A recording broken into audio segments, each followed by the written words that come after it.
একজন সাধারণ ইনভেস্টরের জন্য 3টি মূল মন্ত্র বলুন যেটা সবাইকে ফলো করা উচিত। প্রথম কথা হলো যে clarity of objectives. Clarity of objectives. ঠিক। হ্যাঁ, যে আমি কি জন্য ইনভেস্ট করছি।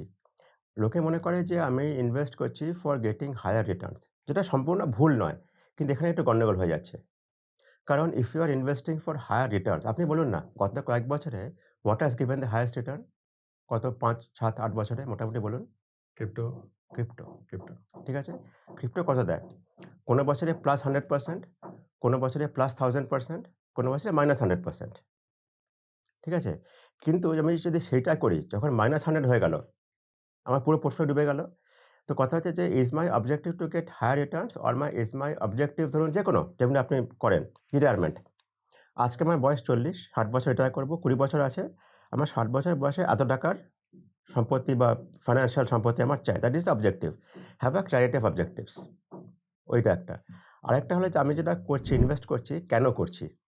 কি দিয়ে করতে চাই? সেটা ক্ল্যারিটি থাকতে হবে। ইনভেস্টমেন্ট অবজেক্টিভ ১, হ্যাঁ। দ্বিতীয়?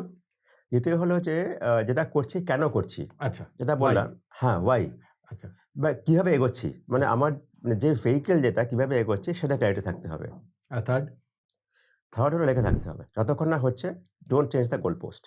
ডোন্ট চেঞ্জ দ্য গোল হ্যাঁ, পোস্ট। কনসিস্টেন্সির সাথে লেগে কনসিস্টেন্সি। থাকতে হবে। হ্যাঁ।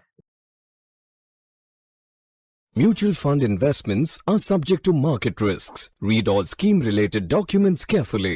মিউচুয়াল ফান্ডের বিনিয়োগে বাজারগত ঝুঁকি রয়েছে। যোজনা সংক্রান্ত সব কাগজপত্র ভালো করে পড়ে নেবেন।